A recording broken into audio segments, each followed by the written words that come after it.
Hello and welcome to this episode of the Corporate Escapists TV show and podcast. I'm your host, Christine Innes, and I'm delighted to have there's a beautiful soul joining me, Claire. Thank you, beautiful, for being here.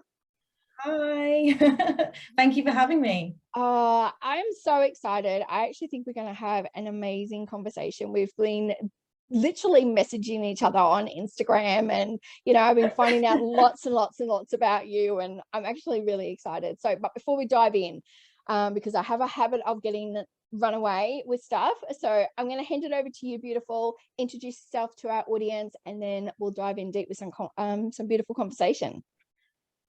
Amazing, thank you so much. So my name's Claire, and I run the business, The Awakening Tribe.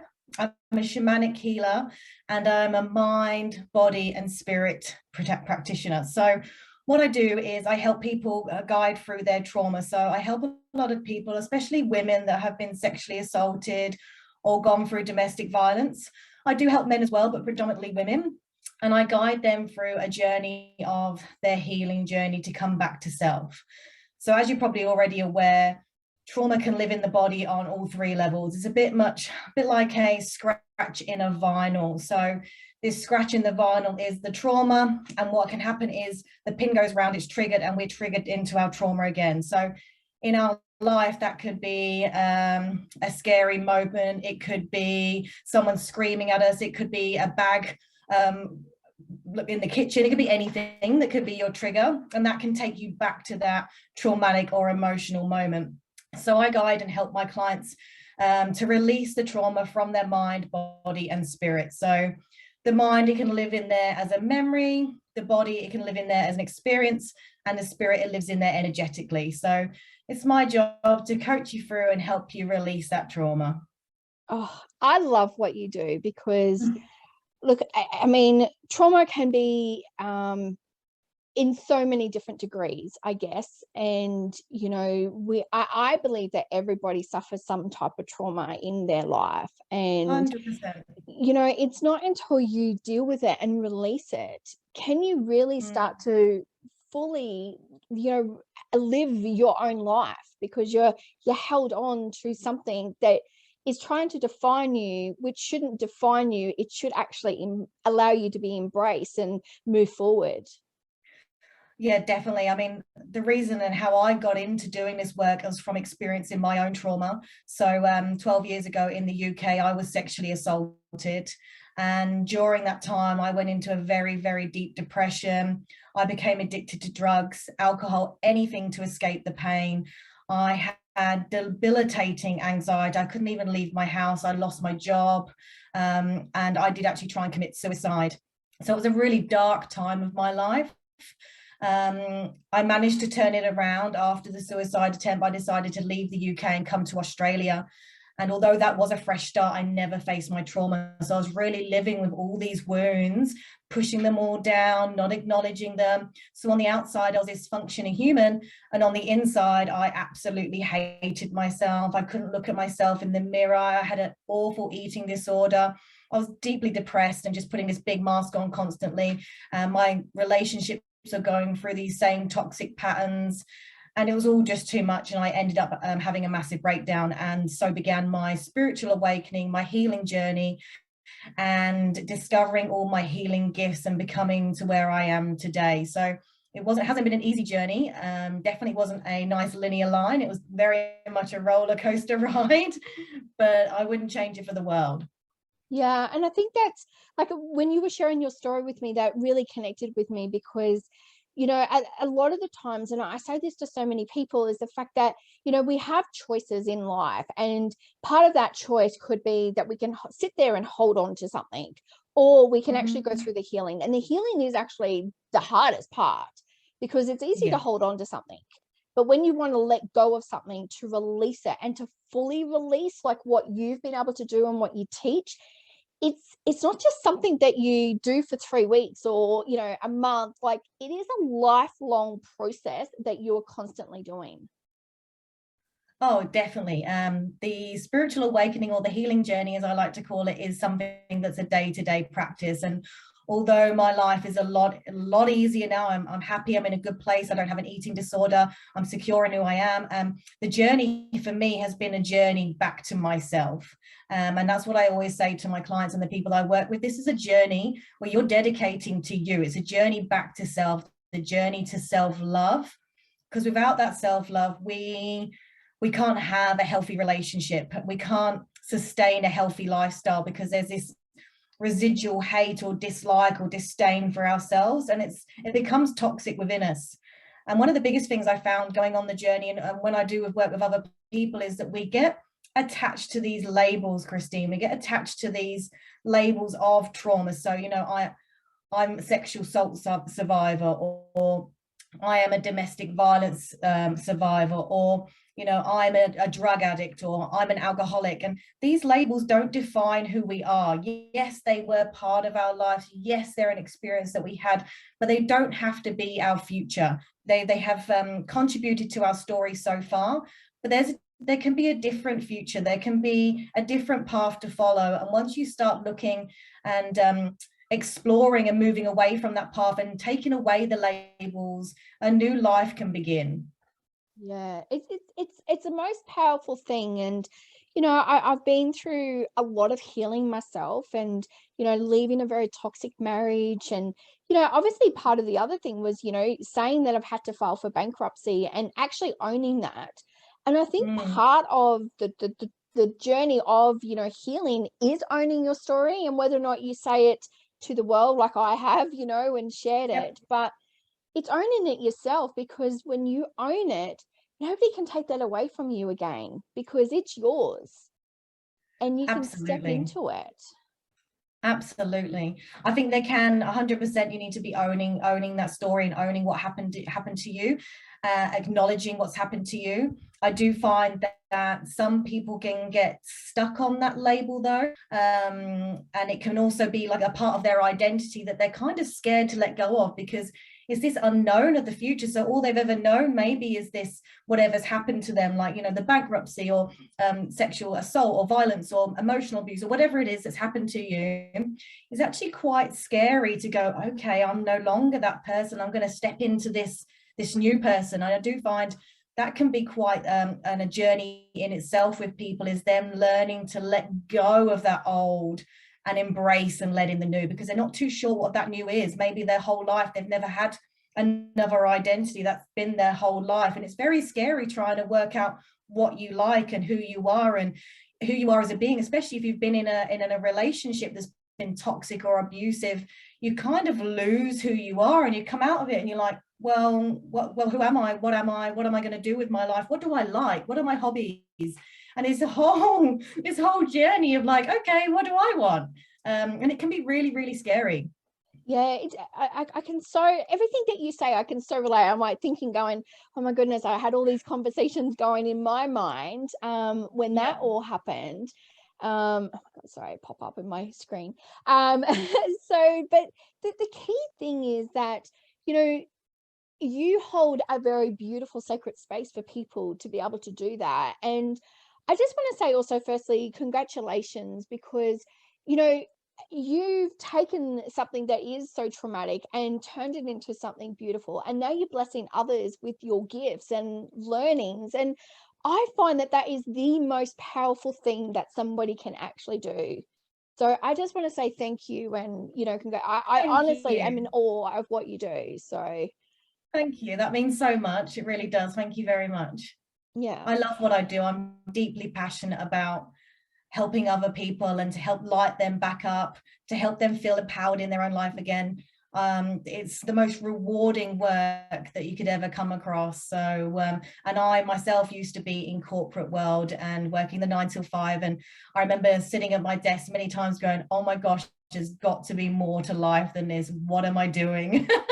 And, you know, it was, my soul was screaming, come on, there's more to this. And it wasn't until I went on my journey that I discovered my abilities, my gifts, my skills. And I'm so glad to be able to share them, like you say, and help others on their journey. Yeah.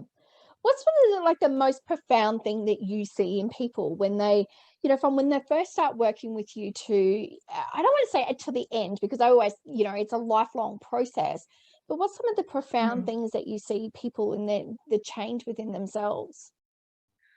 I think a lot with the clients to start with is they can't even put a name to the emotions that they're feeling. So they've suppressed their emotions for so long, they've numbed themselves for so long that they can't identify the emotion that they're feeling. And it's really interesting to watch them, because I'll be having a conversation at the start, because the first part of my 6-week course is a shamanic healing, and we have to talk about emotions and say, okay, what emotions has this person made you feel?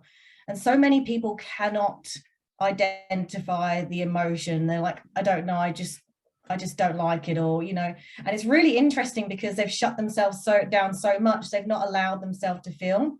And it is a really beautiful journey to then see that shift over the weeks, that by the end of it, yes, they can identify their emotions. Yes, they're not scared of their emotions. They're okay with feeling their emotions.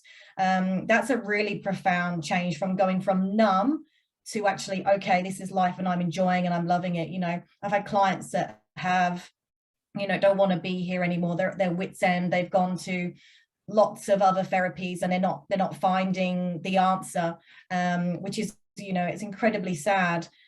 And it's really beautiful to see them at the end, the big change that they've got, because they've got this growth, this turnaround. They can feel, they can label their emotions, they know what to do with them. And yes, there is still a lot of journey to go. It's not, you know, you finish and that's it, ta-da, have a gold star, you've completed this. It is, like you say, it is a full life commitment. It's a commitment to yourself, and it's the biggest commitment you can make. Yeah, absolutely. Like I'm 7 years in and I'm still every day learning something new, and, you know, stuff that I think that I've dealt with, and then something will happen and you're like, oh, here we go again. Like, you Yeah. know, you've got to, you know, dig deep, Christine, dig even deeper, you know, and, you know, do all of that. So like, I totally get everything that you're saying and resonate with it. And I guess the big part is that I know with a lot of people sitting in corporate, like I call it woo woo, but I know it's like spirituality, like, you know, whatever resonates with people. It is such a topic that is not talked about, because it's sort of like you're conformed in corporate, you know, to be this sort of person. Whereas when you need to be the free and expressive, I believe that what you're doing, it's actually necessary for both, like for both worlds to actually integrate as well. Yeah, I agree. I mean, before this, I never used to be spiritual, Christine. You ask my mum, you ask my friends. I didn't believe in life after death. I didn't believe it in any of it. So it's been a huge turnaround for me. But what I like to do when I see some of my clients aren't spiritual, and that's okay. You don't have to be spiritual to go and want to look at your trauma and your emotional wounds.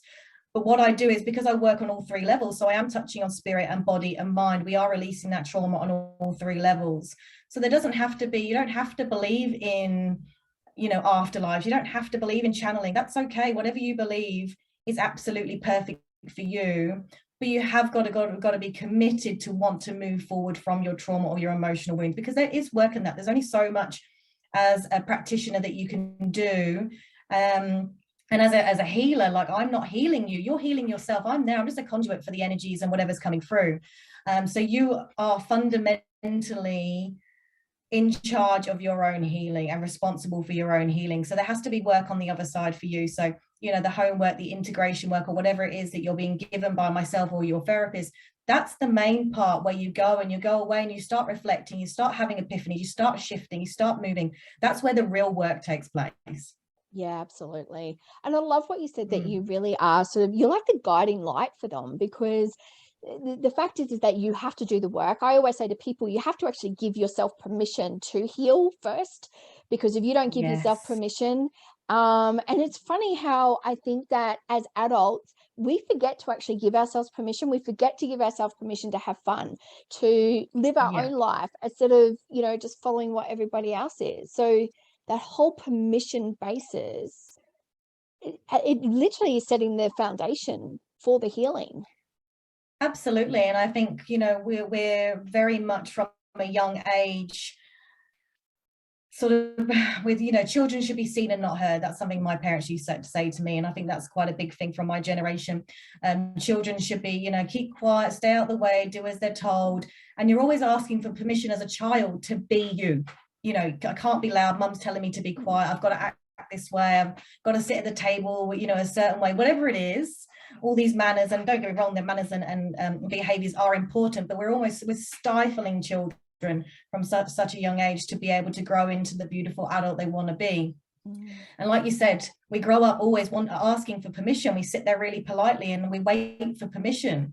And when it comes to healing and our emotional traumas, or looking at our wounds, or even giving ourselves self-care, like going to have a massage, or, you know, going to have a day where you fill your own cup up, people just don't give themselves permission. They're always work, kids, family, whatever it is. Especially women are always go, and men as well. You know, they're trying to provide for their families. A great big pressure on men to succeed and provide and be this superhuman that can do everything and not feel any emotions. There's an incredible amount of pressure on men not to feel emotions, and they're often the ones that suffer the most in silence. So it's very true. This permission is a huge thing, to be able to take a step back and go, I give myself permission to receive. I give myself permission to go inwards and look after myself. That's not a selfish thing to do. Actually, it's the most beautiful thing you can do for yourself and your family. Yeah, because the ripple effect is immense. And I don't think that people really can see that at that stage. But when you come out of it, and I'm sure that you will know what I'm talking about, that people start seeing you in such a new light, and they are just, they're attracted to you more because you've done the work. Yeah, absolutely. Well, when you think about, if you're going in and actually looking at your child wounds or whatever wounds they are, and you're working on yourself, and therefore you're starting to take care of yourself, you're starting to put energy into yourself, that does start to shift. People do start to notice. And when you think about it, the world around us is 99.99999% energy, if you think about quantum physics. So if you start putting that intention on you and what you're doing and what you're about, and healing and moving forward, people are going to notice that shift in your energy, and they're going to respect it, and they're going to, you know, like the outcome, because you're going to be taking care of yourself. And that means that you're going to be able to take care of your family and your friends as well more, because you're going to be able to handle stress better, or you're going to be able to handle anxiety better, or whatever it is. You're going to have a better handle on life, so therefore you're going to be able to take care of the people around you at a higher need as well. Yeah. Well, look, I am in awe of what you do. I am actually going to come and work with you very soon, because I just love what you're doing, and I just think that the gifts that you're giving to so many people around the world is amazing. So thank you so much, and thank you for being here today, for sharing it with us. Thank you so much, and thank you for having me. I've really enjoyed it, and I love what you're doing as well, is spreading the word and showing people that there is other ways if they want to leave whatever job they're in, be it corporate or not. If you're not happy, make the change and make the move. You won't regret it. I know it's scary. It is, and you might feel chained to that desk or whatever it is, but there is opportunities out there. There is other ways, especially these days. There's so much online, there's so much different jobs and prospects out there now. So I implore anyone who's thinking, oh my gosh, is there more to life than this? Yes, there is. Oh, so thank you for sharing your message. No, oh, my pleasure, my pleasure. I'm going to pop all the details where you can reach out to Claire below. I honestly recommend that you go and check her out. Honestly, I think she is a special gift that's here today. So thank you so much, beautiful. Thank you for your time.